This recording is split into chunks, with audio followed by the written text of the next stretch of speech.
Assalamualaikum warahmatullahi wabarakatuh. Selamat pagi Bapak ucapkan kepada seluruh siswa-siswi kelas 10 IPS 1 SMA Negeri 11 Banjarmasin.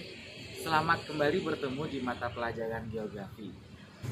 Minggu lalu kita telah membahas materi tentang penelitian geografi dan jenis-jenis data dalam penelitian geografi. Nah, untuk minggu ini kita akan mempelajari tentang teknik pengumpulan data dalam penelitian geografi, metode penelitian dalam geografi, serta pendekatan analisis studi dalam geografi. Sebelum kita masuk ke materi, ada baiknya kita berdoa terlebih dahulu sesuai keyakinan kita masing-masing. Selanjutnya, tidak lupa Bapak ingatkan agar kalian presensi terlebih dahulu di postingan daftar hadir di Google Classroom. Baiklah, langsung saja kita masuki materi kita pada hari ini. Baiklah, seperti yang sudah Bapak katakan tadi, bahwa pada hari ini kita akan membahas materi tentang yang pertama, teknik pengumpulan data dalam penelitian geografi. Yang kedua, yaitu metode penelitian geografi. Dan yang ketiga, pendekatan analisis studi geografi. Dalam teknik pengumpulan data penelitian geografi itu ada 6 jenis. Yang pertama ada teknik berupa observasi. Nah, observasi ini ialah cara dan teknik pengumpulan data dengan melakukan pengamatan dan pencatatan secara sistematis terhadap gejala atau fenomena yang ada pada objek penelitian. Teknik observasi ini terbagi menjadi 2 jenis. Ada observasi langsung dan observasi tidak langsung. Observasi langsung yaitu observasi yang dilakukan di tempat terjadinya fenomena berlangsung. Sedangkan observasi tidak langsung dilakukan tidak pada saat berlangsungnya peristiwa yang akan diteliti.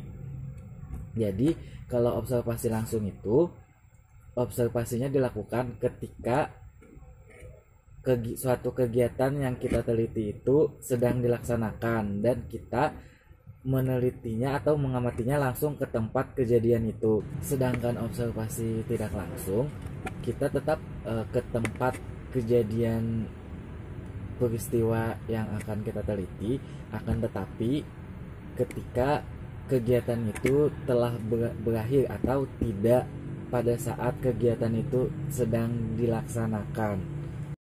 Teknik pengumpulan data yang kedua ialah wawancara.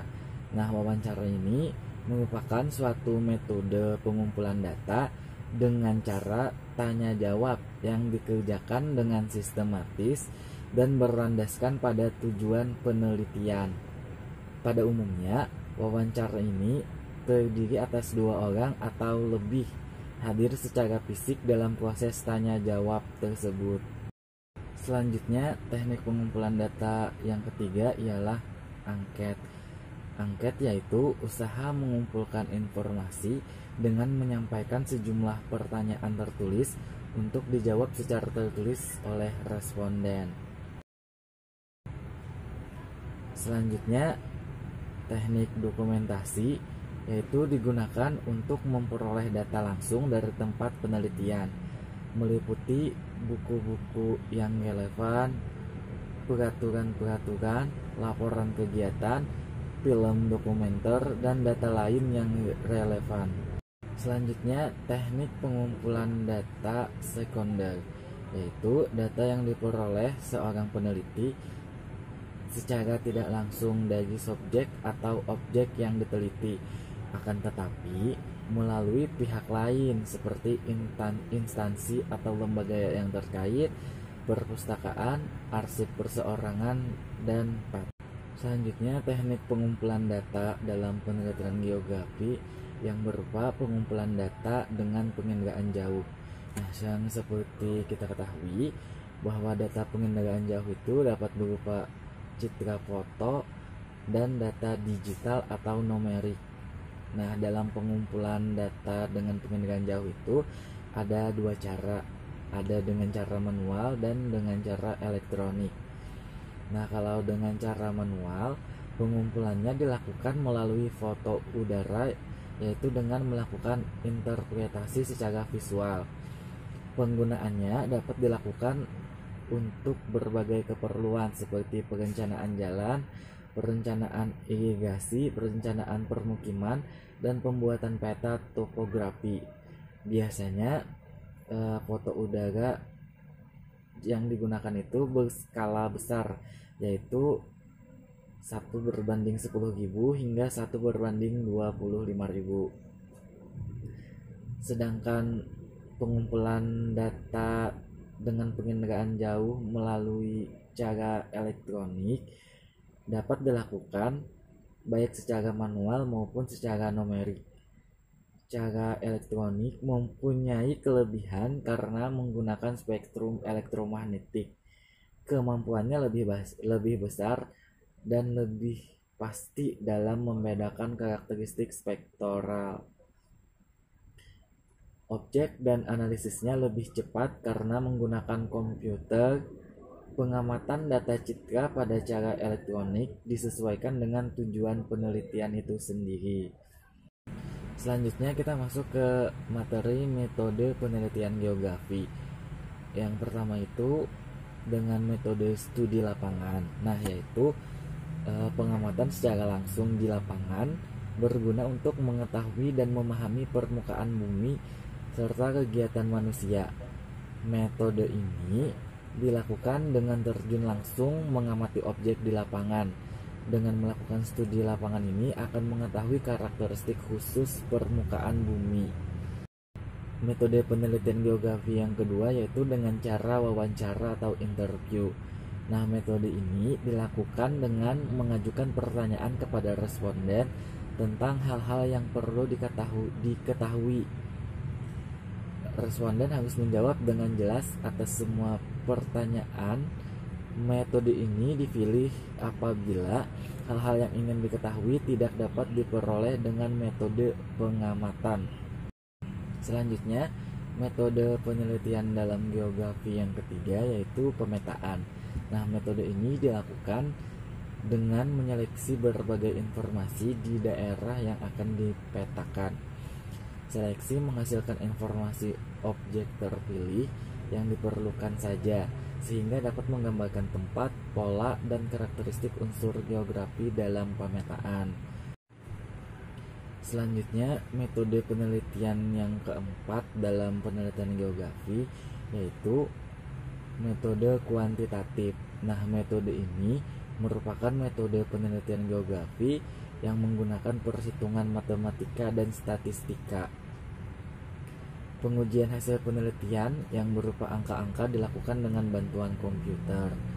Dengan menggunakan metode ini, peneliti dapat menyederhanakan informasi yang rumit dan hasil penelitian disajikan dalam bentuk yang lebih sederhana. Selanjutnya, metode penelitian dalam geografi yaitu metode penggunaan sarana ilmiah. Nah, metode ini dalam penelitian geografi misalnya dalam penginderaan jauh. Nah, penginderaan jauh dapat membantu untuk mengidentifikasi dan mempelajari permukaan bumi yang sulit dijangkau dengan studi lapangan. Selanjutnya, kita masuk ke materi pendekatan analisis studi geografi. Nah, pendekatan ini ada 3 jenis, yaitu pendekatan ke ruangan atau spatial analysis, pendekatan ke lingkungan atau ecological analysis, dan pendekatan kompleks wilayah atau regional complex analysis. Yang pertama, kita masuk ke pendekatan ke ruangan. Nah, analisis ke ruangan mempelajari perbedaan lokasi mengenai sifat-sifat penting yang menekankan pada eksistensi ruang, baik itu mengenai lokasi dan waktunya.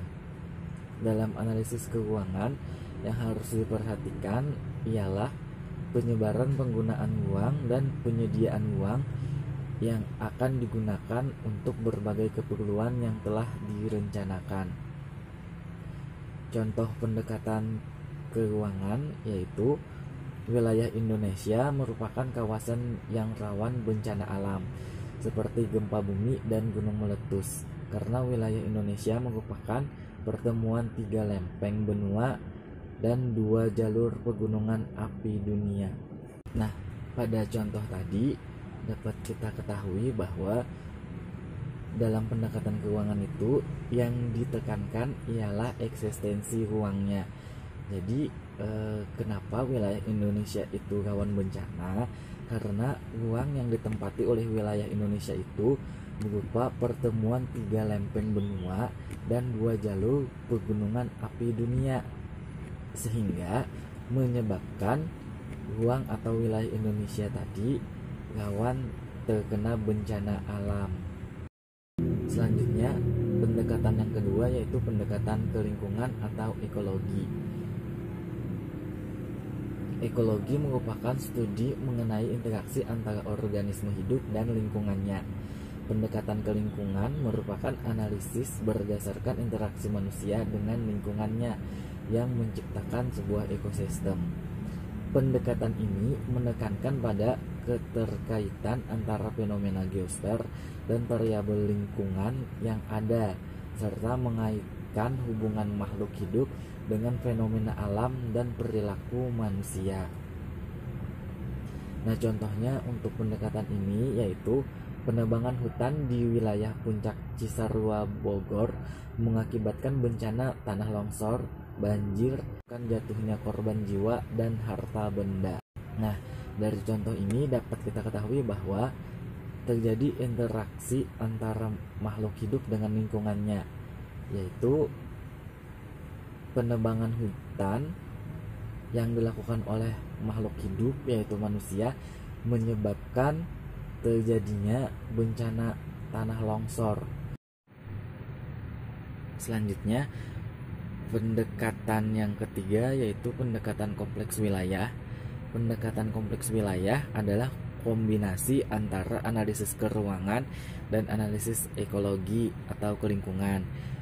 Wilayah-wilayah tertentu didekati dengan pengertian area differentiation, yaitu suatu anggapan bahwa interaksi antar wilayah akan berkembang karena hakikatnya suatu wilayah berbeda dengan wilayah yang lain. Nah, adapun contoh pendekatan kompleks wilayah ini yaitu banjir yang terjadi di Jakarta pada setiap musim hujan itu diakibatkan karena banyaknya sungai yang tidak mampu menampung air sungai, serta banyak terjadi alih fungsi lahan di daerah aliran Sungai Ciliwung, serta juga banyak terjadi alih fungsi lahan di bagian hulu sungai di daerah Bogor, di bagian tengah atau di daerah Depok, dan di bagian hilir itu sendiri yaitu di Jakarta. Baiklah, sekian materi yang dapat Bapak sampaikan. Apabila ada materi yang masih belum kalian pahami, silahkan tanyakan saja kepada Bapak. Bapak ucapkan terima kasih atas segala perhatiannya dan mohon maaf apabila ada kekurangan atau kesalahan dalam penyampaian. Akhir kata Bapak ucapkan wabillahi taufiq wal hidayah. Wassalamualaikum warahmatullahi wabarakatuh.